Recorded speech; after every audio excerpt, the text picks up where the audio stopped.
revisiting the difference between good deeds, merit, and virtue. Today, my topic is one we talk about constantly, merit and virtue. But what is it? Why are good deeds different from merit and virtue? Why is that the latter can help eliminate karmic obstacles, whereas the former cannot? Why is that an action can sometimes be counted as merit and virtue, while sometimes it is a good deed? When you have witnessed and verified the Buddha nature, you have merit and virtue. Specifically, when you do a good deed and do it from the bottom of your heart, and with your inherent Buddha nature, that is merit and virtue. You were able to realize your Buddha nature while doing the deed. In other words, when performing a good deed, if you can sense that it is something that bodhisattvas do, then that is Buddha nature. You have witnessed and verified the Buddha nature. You receive the reward for doing something, so you have witnessed and verified the Buddha nature. If you acted like a Buddha for 1 hour in the human realm, then everything you did in that period will be considered merit and virtue. If you acted like a bodhisattva for half an hour in the human realm, saving and spiritually awakening others, then everything you did in that period will be considered merit and virtue. For example, while you shared the Dharma with others, you felt that you were like bodhisattvas trying to save others. You felt pity towards them and genuinely wanted to save them. Therefore, everything you said and did was merit and virtue. On the contrary, if you were motivated by selfishness and self-gain, or you did it because they were your friends and relatives, then even if you have put a lot of effort in, it's still counted as a good deed, with not a shred of merit and virtue. From the perspective of one's inherent nature, once you realize your Buddha nature, and then apply it to anything you do, anything at all relating to Buddhas and Bodhisattvas, then it's merit and virtue. Note that for any person who owns the Buddha nature, once they recognize the Buddha nature and then apply it in the real world, that's merit. So what is virtue? Equality is virtue. Only with equanimity can a person emanate the light of great compassion and great mercy. Without equanimity, how could you do that? If Guanyin Bodhisattva does not have equanimity, why would she come down to this Zeta world to spiritually awaken sentient beings? It is because of the compassion and the virtue of equality she possesses that Guanyin Bodhisattva comes to this world to save sentient beings. That's why the virtue in merit and virtue is so important. Seeing one's inherent nature is merit, while equality is virtue. When you see your inherent nature, that is merit. With equanimity, your virtue emerges. Inner humility is merit, means our minds must be modest and humble. What comes out of your mind must be humble, because humility is meritorious. On the outside, one must practice politeness. People pay attention to the etiquette and courtesy displayed on the outside. If one can maintain proper courtesy and etiquette, that is their virtue. These are the principles that Bodhisattvas taught us. That on the inside we must be humble, and on the outside we must be polite. As a practitioner, you must pay attention to your speech and conduct, so as to not cause other people to look down on you.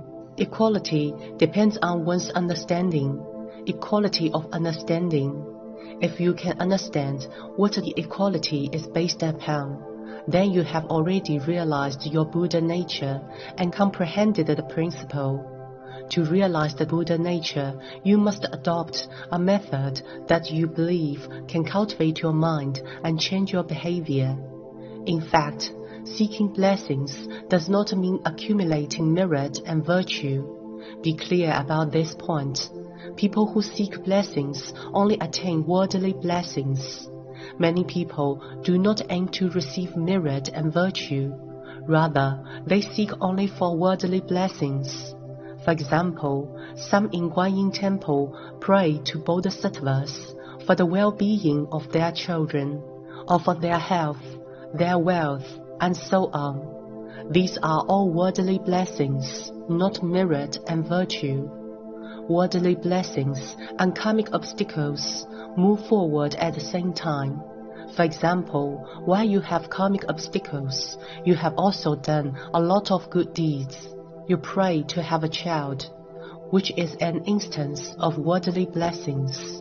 And when your child is born, this is the blessing that you are rewarded with. However, not even a bit of your karmic obstacles is reduced as a result.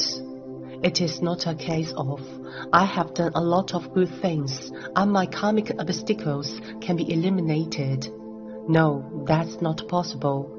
After your realization, true merit and virtue will come from all of the things that you do with your Buddha nature. Therefore, it is necessary that you attain realization or awaken to these principles first and foremost. If you haven't awakened, but claim that I do everything with my Buddha nature, these are merely empty words. For example, I helped an old lady today. I prayed to Bodhisattva to extend her lifespan. If I hadn't already awakened, and I prayed for her simply because she treated me well or helped me often, then my praying will not constitute merit and virtue. That is because, in the depth of my heart, I didn't help her with Guanyin Bodhisattva's great kindness and compassion. I prayed for her merely because I felt pity towards her and she was old.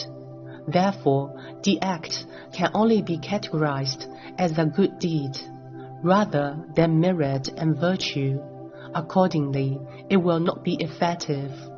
If you claim that you use your Buddha nature to pray for an elderly person to have a long lifespan, you are simply paying lip service. That is because you did not apply Guanyin Bodhisattva's compassion in your inherent nature. Do you know what I did? When I prayed to Bodhisattva to extend an old lady's lifespan, I think of her cultivating her mind and practicing Buddhism, and I also think of her getting old and only just awakening and starting to cultivate her mind. Therefore, I pray to Guanyin Bodhisattva to give her inherent nature and Buddha nature a bit more time, to let her live a bit longer so that she is enabled to realize more wisdom, realize her Buddha nature, and encourage more people to believe in Guanyin Bodhisattva. If the prayer was performed in that way, the Buddha nature within the inherent nature manifests. You must discard all distracting thoughts and not be tainted by any selfish motives. You must inspire the Buddha nature within the depth of your heart, so that every deed you perform will count as merit and virtue. For a person to attain realization, they must possess both the virtue of their Buddha nature as well as the merit of their Buddha nature. Altogether, they will have the merit and virtue of Buddhas and Bodhisattvas. To be unabstracted in every thought means there is not even a shred of abstraction in your thoughts. In other words, you have full control of your mind. Only when you have no mental obstructions can you see your inherent nature constantly. When your mind no longer consists of any distracting thoughts, you can often see what belongs to your inherent nature. Merely seeing your inherent nature Though it's not enough, you must also apply the Buddha nature. For example, if a person knows that they are performing deeds that bodhisattvas would do, but they simply safeguard their own image, their speech, and their mind, then it is not enough. Why? Because they haven't applied their Buddha nature. They didn't share with people the valuable Buddhist scriptures, the wisdom of Buddhas and bodhisattvas, or the Buddhist code of conduct. If you do not apply bodhisattva's wisdom to your everyday life, you are not a bodhisattva. Therefore, the deeds you perform do not constitute merit and virtue.